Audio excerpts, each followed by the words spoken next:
Yo, yo, 1 2 1 2. I'm back again with my man Edgar. Vinnie Paz in the building. You know what I mean? What's the word, y'all? Make sure y'all can see me. Um, yo, so I'm back again. Thanks for checking the last video. I told y'all I'll be back as soon as I could be. It's currently it's mad early or late in my case. I haven't been to bed yet. Uh, it looks like we're snowed in here on the East Coast right now. Uh, a couple hours ago it was kind of warm and just raining, so I thought it was just gonna pass. But apparently, it looks like motherfuckers are snowed in for the foreseeable future. I'm supposed to record tonight, so hopefully that won't get in the way of the recording session. Uh, I don't really care either way. I'll go, but my engineer, him on the other hand, maybe he won't go. So yeah, I asked y'all to send in some questions, and a ton of questions came through. So I'm gonna do my best to get to some of them, and then we'll see what happens. We'll talk about a couple of records I've been listening to, and there's not much boxing. Um, there's a kid named Sammy Vasquez who Al Heyman was hyping up. If you follow me on Twitter, you'll see a while back, a couple years ago, I said he was trash, and the second he stepped up, he would get demolished. That happened last year. He stepped up, got beat, and last week, crossroads fight, I guess. He fights Louis Collazo, who's 35, 36 years old, from Brooklyn, New York. Good, strong, solid fighter for a lot of years, but on the tail end of his career, never had much punching power, knocks the kid out cold. So I've been saying for a minute, Sammy Vasquez is trash. I hope he goes away now because he's trash. They tried to sell people on the story that he's a veteran. There's always an angle with Heyman, which I don't appreciate because it caters to the lowest common denominator. Serving the country, that's... I don't like when people try to connect things to try to get me to be a fan of that person. You know what I'm saying? If their profession is a boxer, then let me like them on that merit. You know what I mean? Don't try to lure me in with a story. So with that said, it's not really a noteworthy fight. A lot of y'all might not know either fighter. Louis Collazo's been around for a long time. I actually sat with him at Goto Mosley. Good dude. So I'm happy for him for that win. And I'm glad Sammy Vasquez is probably going for a while, if not forever. Let me get to some of the questions. There's a ton of them, so I'll get through what I can and I'll pick up. If you want to send questions, write to info@jmthiphop.com, and in the subject, put questions for Paz, and they'll get to me somehow. All right, so this is from a gentleman, Joe Rilla Drums. Joe, what up? Not sure where he's from. What did you think about the bleed for this movie? And will you ever make it to Tennessee to perform?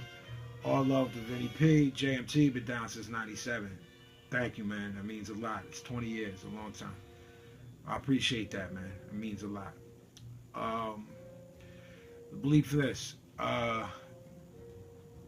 Yo, man, I was at the premiere. Paz invited me to the premiere in Vegas. I was honored to be there, to be a part of that.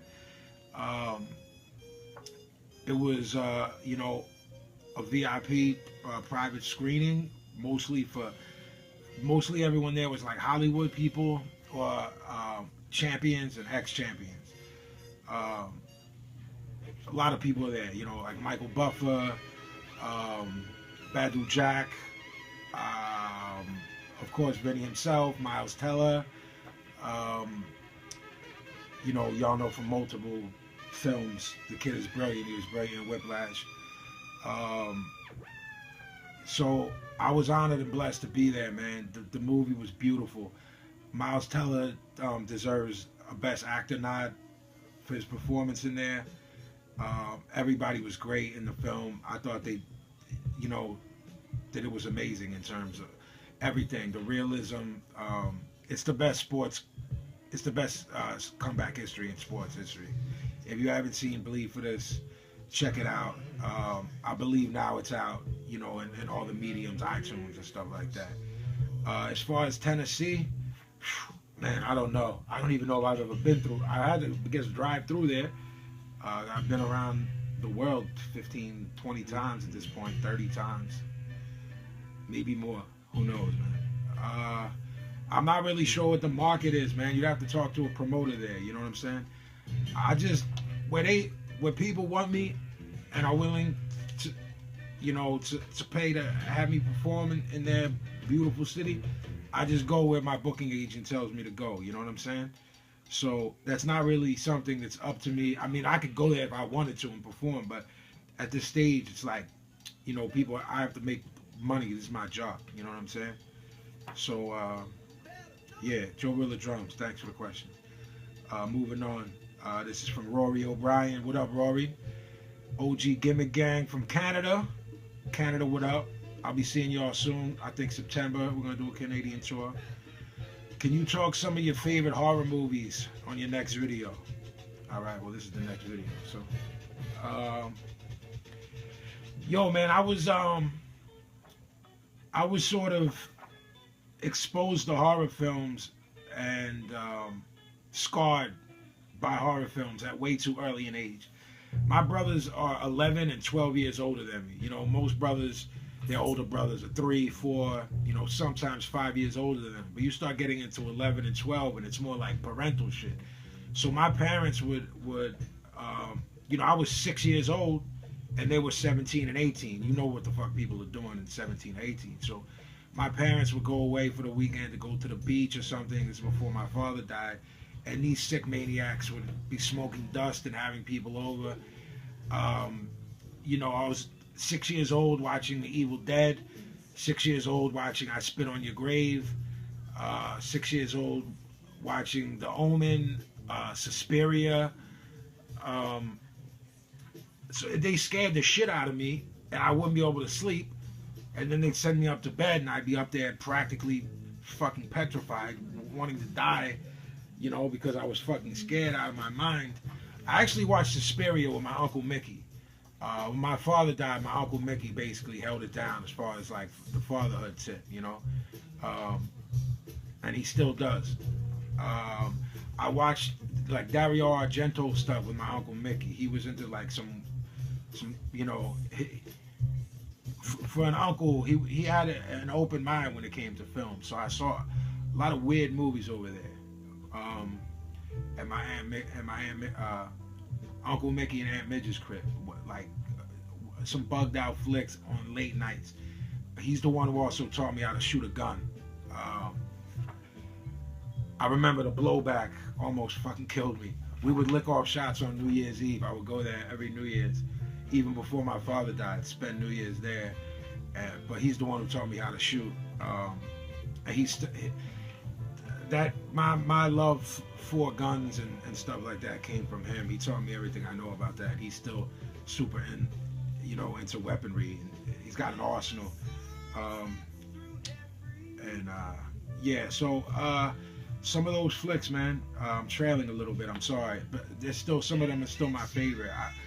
Suspiria led into Dario Argento, and then I got super into Dario Argento, and then that led like Ruggero Deodato and Cannibal Holocaust and like Italian gore.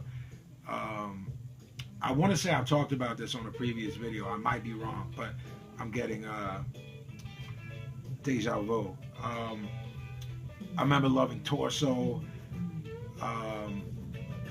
Just bugged out flicks, man. Elsa, She-Wolf for the SS. Like, I like a lot of bugged out horror movies, man. A lot of stuff R.A. and I talked about, and Ill Bill, Gore-Tex, those guys strangely came up the same way as I did, even though we were 90 miles away and didn't know each other back then. Maniac was brilliant. But yeah. So Rory, thanks, man. All right, this is from James from Scotland. What up, man? UK, what up? Hey, Vinny, regarding your song Envy the Dead, what is the basis of this song? Is it your personal experience? I would love to hear any information you can provide about it. Thanks a lot, James from Scotland. Thanks, James. That song's an amalgamation of things. Um, I think after my father died and before finding true Islam, there was a lot of shit in between that I'm not gonna say like I don't want to use words caught up in. There was just I was just kind of absorbing as much information as I could. There was a Hare Krishna spot called Govinda's in Philly. I would kick it with the Hare Krishnas and at their temple in Mount Airy and read the Bhagavad Gita. And I had a lot of friends who were 5%ers, the 5% Nation of Gods and Earths. Some brothers, the Wapian Nation of Moors. Some brothers who were involved with Malachi York and the Holy Tabernacle. So around the time that I did that song, around the time that I was working on that EP, they had knocked Malachi York in Georgia on a bunch of trumped up charges. A lot of alleged crimes, some of them crazy and heinous if they were to be true. So Envy the Dead is sort of like an amalgamation of some of these people that maybe I had run into, false prophet types. Maybe it was in Hare Krishna. Maybe some of it I was talking about Nuwapu and Malachi York, but none of it was aimed at or blaming anyone for anything. It was sort of the story of someone getting caught up in the cult of personality, and how a lot of times the personality of a particular, a figurehead of a group, their personality sort of shines brighter and lures more people in than the actual content or message. You know what I'm saying? But finding true Islam, all of that is shirk. That stuff is haram. So, I'm still aware of it and still knowledgeable all of it, but it's not anything that I follow or anything. But yeah, it was sort of an amalgamation of things. So thanks. I'm trying to keep track here. I don't want to go too long. I'm only on the third question. It's mad pages here. All right. Hey Vinny, first I want to say thank you for everything you've done for me and everyone else who listens to your music. It is because of you I found out that I have depersonalization disorder. I find that it makes it nearly impossible to be close to people at times. And I was wondering how your depersonalization disorder affects you and your relationships with people. Do you do anything to cope? Does it make it better? Does anything make it better? Thanks, JP. JP, what up, man? First and foremost, do not let it beat you. It does not define you. It's just a part of who you are. Look, man, it first started for me when I was a freshman in high school. And it fucked me up. I wasn't really able to function for a long time then. And then I tended to like maybe drink and do drugs to numb myself from it, which would in turn result in it exacerbating the situation. I don't drink anymore. I pray. I eat clean and I work out now. For the past 5, 6, 7 months. So that helps me cope, and I have clarity from that. I don't know if you drink or how much you drink, or if you do drugs or smoke weed or pop pills or whatever. I don't know. Again, we don't know each other, so I'm just basing it on just what you wrote me. I'm not implying people need to be straight edge or anything like that. Whatever works for you, God bless you. That shit didn't work for me. It exacerbated it. If you do it, if you smoke heavy or drink heavy, maybe take a break from it and see how that makes you feel. Maybe do some light workouts. All of that stuff scientifically, healthy body, healthy mind. It's scientifically proven. It's not guesswork. Since I've lost weight and worked out and eat clean and don't put garbage into my body, I feel it creatively. I've written more in 6 months than I've written in the previous 6 years. So, coping mechanisms, man. I'm not talking about going hard and being some fucking bulked up Jersey Shore gym dude either. I'm talking about, like, you know, hitting the treadmill for a half hour, you know, maybe eating some grilled chicken and vegetables, and maybe chilling on the drinking and alcohol. If you do any of those things, just, you know, give it 10, 14 days, and see if that changes anything for you or makes you feel any better. But I'm curious to hear though. Hit me back. You know, maybe that'll work. It could work. And yeah, in terms of relationships, it fucking destroys everything. Besides family and super close friends, I've destroyed everything because of it. Because I can't make the necessary adjustments to make other people happy because the depersonalization gets in the way of that. So yeah, of course. I've just accepted it though. I'm still happy. All right, I guess this is the last one I'm gonna get in for this particular episode, and I'm gonna talk some records with y'all, and maybe wrap it up. Yo, longtime fan, I have 2 questions. One, how would you compare the Philadelphia style of hip hop beats to classic New York boom bap? I've noticed similarities between the city's production styles and the drums and snares. What do you think sets the Philly sound apart? That's question number 1. Well, the thing is, man, we're being 90 miles away from each other. You know, we felt like the little brother of New York. We had a chip on our shoulder. But you're talking about, like, the production techniques. All right, the early Schoolie D records. You know, the early Hilltop Hustlers records. The early Tough Crew records. So you're going, some of these records is 85, 86. I mean, I think Tough Crew formed in 84. So, I mean, there wasn't much differentiating them because the exposure to the machines was similar. So it's like, you could say some of those records, you know, the Crown Rollers record, those dudes were from Camden, right over the bridge from Philly. And Tough Crew was part of the production on that. And Too Tough was part of the production on that. And with the Schoolie stuff, it's like those records, some people in that time didn't know, oh, they were from Philly, other than people talking about Philly on the records. I mean, Tough Crew's record was called Philly Style because they were repping for Philly.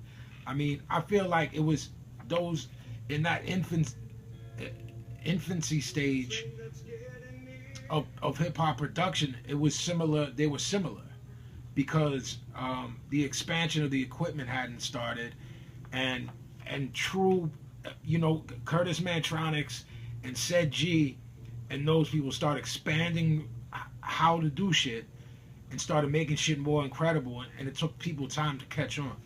So in terms of, like, what do I think sets the Philly sound apart? It's like you have to listen to those. You have to listen to those early Schoolie D records, those early Hilltop Hustlers records, the early Steady B records, Tough Crew, and listen for yourself if you hear a difference. I was just consuming everything at that time, and I was so geeked that those brothers were from the same city as me. What differentiated those records to me was the lyrics and the accents and the Philly slang. To me, that's how I knew they were Philly records, because of the shit they were saying and the references and PSK, Parkside, you know, 52nd Parkside Killers and shit like that. Oh yeah, that's near my crib and shit like that. If they never said anything indicative of their neighborhood, I probably would have thought they were New York records, to be honest. You know what I'm saying? But I knew they weren't. The second part of his 2-part question: how do you feel about the massive presence and influence of private banking in the U.S. economy, or the global economy for that matter? Keep killing it. Cornerstone of the Corner Store with String Fire. Love from Salt Lake City. Salt Lake, man. Thank you. And thank you for writing. Look, man, in terms of economy, you're talking about the Federal Reserve. Well, he's talking about private banking. So that's a whole different ballgame, man. But in terms of the Federal Reserve and federal banking, it's really, it is the engine that drives this car, and the car is global economy. You know, and the people wrapped up in that have been wrapped up in that for hundreds of years. I'm sure y'all out there have heard of the Rothschilds and the Bilderbergs, the Kennedys to an extent. These people have all been in control of U.S. banking, therefore global banking, for however many years. So what I think about it doesn't really mean shit, because I don't have any power to do anything about it. It's sort of rats in a cage, you know what I'm saying? You know, when Ron Paul was talking about, like, end the Fed and just blowing it up, figuratively, not literally, so don't fucking take that literal, you know, blowing up the infrastructure, something like that is really the only way to get out of that, this cycle. But there's too many people becoming rich off of that cycle, so it could never happen. So yeah, yo, thank you, God bless for all the questions. So yeah, I've been up all night writing for the Jedi record, The Bridge in the Abyss, working on a concept record, so this concept song. So it's been a grueling couple of nights writing for that.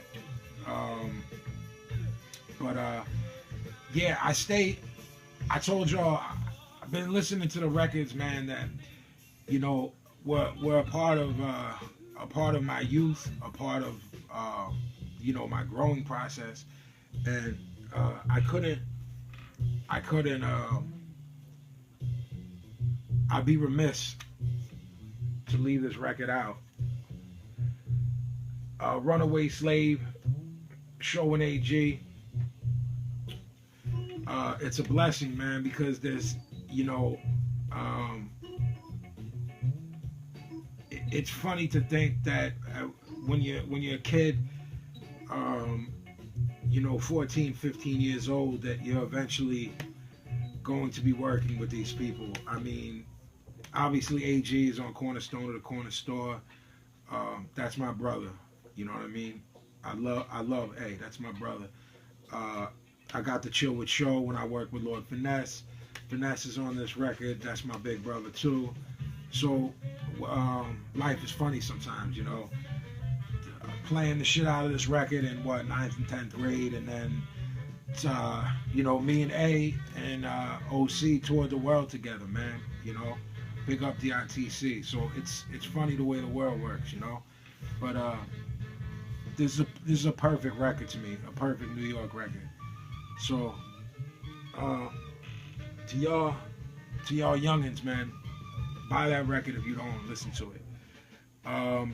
This record may be the most perfect ignorant rap record ever.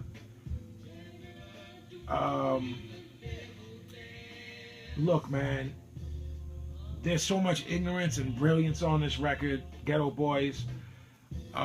This was what Ghetto Boys had.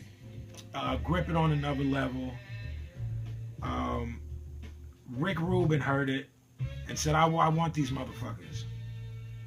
So he took that record, remixed a bunch of it, they added some joints, and he put it out on Def American after he left Def Jam.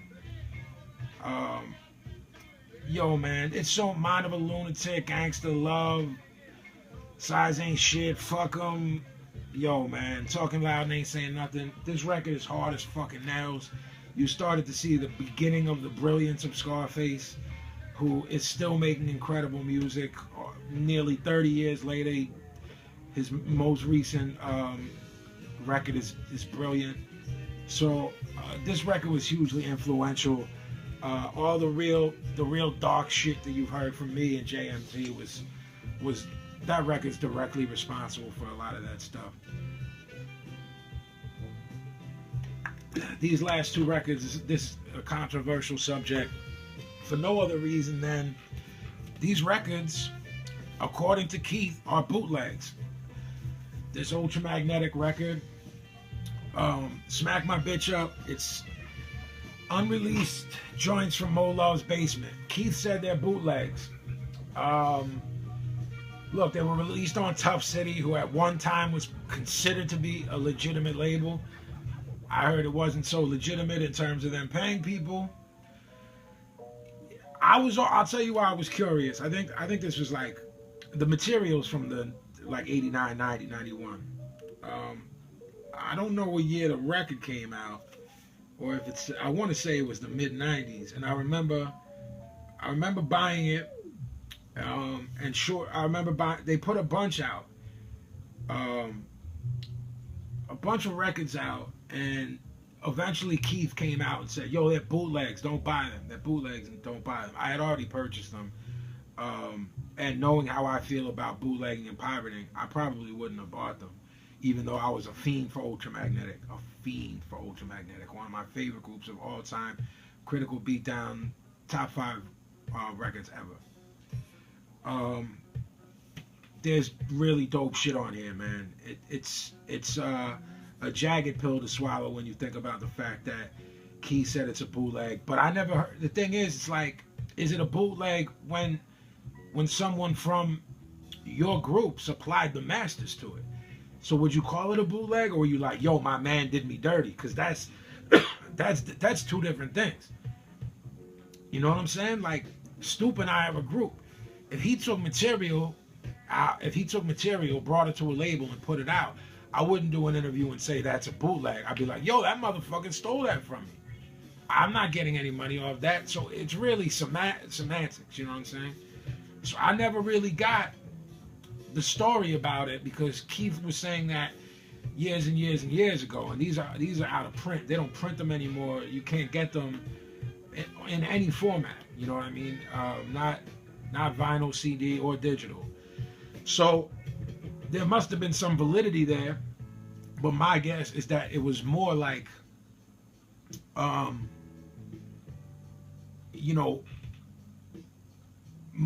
Love might have done some, under the table deal with Tough City. But this is, if you look at the timeline of this, maybe 2 or 3 of these joints were from the Critical Beatdown sessions, and then most of them were probably from Funk Your Head Up sessions. There's good shit on here. Yeah, but like I said, you can't find it in terms of if you want to own it. I'm sure someone, if you're a motherfucker to download shit for free, I'm sure you can find it. This is another one. I want to say the same thing. I want to say this was like 96. Again, it was Tough City. As far as I was concerned at the time, all right, Tough City, Mo Love basement tapes, more old Ultramagnetic shit. All right, I'm in. You know what I'm saying? The Rhythm X shit on here, like, when Keith started with the Rhythm X alias, shit is dope, man. There's good shit on here. You know what I mean? So yeah, it's a touchy subject for any artist, because bootlegging, and now it's like, well, everything's gonna get bootlegged, because people don't even purchase physical product anymore. They might buy digital or listen on Spotify or Pandora or anything. For me, I just never do that. I just support physical product, because that's the type of consumer I am.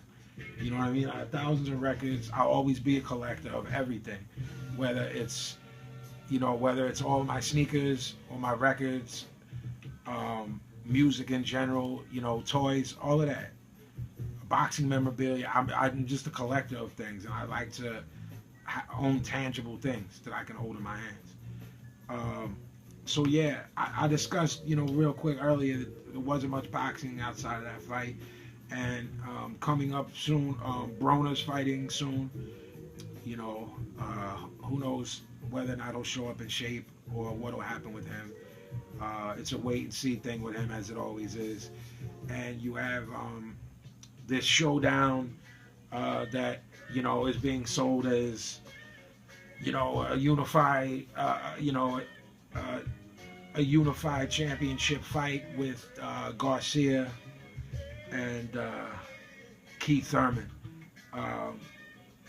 I never thought in a million years you could put me in a situation where I would be rooting for Keith Thurman, but here we are.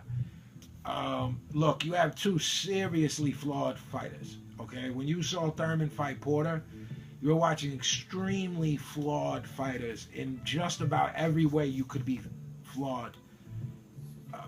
And it's, here we go again. Wide looping punches, shitty footwork, average to below average speed. Maybe Keith Thurman's hands are a little faster. Danny's got a left hook that he hits people with, but it's so wide. Any capable guy that gets hit by that, strike that. No capable guy could get hit by that bullshit. What you're talking about really is like, you know how life is, man. It's like there's food chain, right? There's top of the food chain, and then there's everybody else. I can't be the top of the food chain as long as Jay-Z is here. You know what I mean? I can't be top of the food chain as long as Nas is here, but so I play my part, wherever that part may be. These dudes talking about whoever wins this fight is the best at 147 is just delusional. They just need to know where they're at in the food chain. Kell Brook eats both of their food. Errol Spence eats both of their food. So you're not even talking about this guy that wins is the best at 47. Whoever wins will get eaten by two other dudes. You know what I mean? But there's an agenda there with PBC to sell you that, and because they pay for good television slots, they're able to, to confuse the casual fan of the sport. The winner of that fight is not the real guy at 147. The winner, the person has to beat Kell Brook or Errol Spence if Kell Brook can't defend at 47 because he wants to go to 54. You know what I'm saying? So, that's coming up.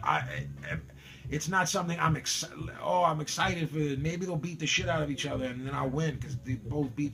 If I can get a double knockout, I'll do the fucking Irish jig on my block. And then we have Golovkin, Danny Jacobs, which I spoke about before. I'll be going to that fight live. As it gets closer, I'll give the breakdown maybe in the next video or the one after that. But keep sending your questions in, info@jmthiphop.com. Put questions for Paz in the subject. And yeah, you can follow me on Twitter @Vinnie_Paz. On Instagram, it's Boxcutter Pazzy. On Facebook, Jedi Mind Tricks. On Facebook, Vinnie Paz.